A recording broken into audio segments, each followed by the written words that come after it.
पत्थर खुद ऊपर नीचे और दाएं बाएं हरकत करता। हज का ऐलान कैसे हुआ? बैतुल्लाह शरीफ की तामीर।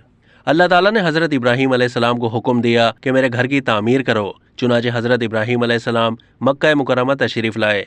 हज़रत इस्माइल अलैहिस्सलाम को साथ लिया और हज़रत जिब्राईल अलैहिस्सलाम की निशानदही और मदद से बैतुल्लाह शरीफ की तामीर शुरू कर दी।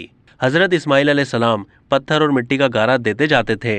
कुरान पाक में है कि हज़रत इब्राहीम अलैहिस्सलाम और हज़रत इस्माइल अलैहिस्सलाम बैतुल्लाह की बुनियादें ऊंची कर रहे थे तो दुआ भी साथ साथ कर रहे थे कि ए हमारे परवरदिगार, हमसे ये खिदमत कबूल फरमा।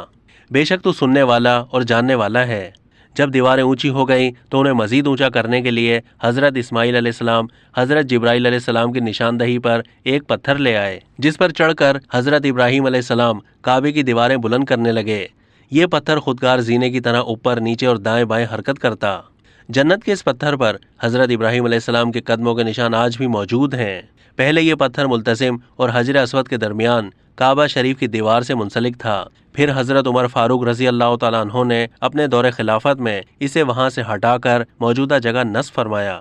काबतुल्लाह की तामीर के बाद हज़रत जिब्राईल अलैहिस्सलाम की निशानदही पर हज़रत इस्माइल अलैहिस्सलाम जबल अबू कैस गए, जिसकी आगोश में जन्नत का एक और याकूत हजर अस्वद महफूज था। इसे हज़रत इब्राहीम अलैहिस्सलाम ने काबा शरीफ के जुनूबी कोने में नस्ब फरमाया। तिरमिज़ी शरीफ की एक हदीस है कि रसूलुल्लाह सल्लल्लाहु अलैहि वसल्लम ने फरमाया, हजर अस्वद जन्नत से आया हुआ पत्थर है, ये दूध से ज़्यादा सफ़ेद था। बनी आदम के गुनाहों ने इसे सियाह कर दिया। बैतुल्लाह शरीफ की तामीर से फारिग होने के बाद अल्लाह ताला ने हुक्म दिया, लोगों में हज का ऐलान कर दो।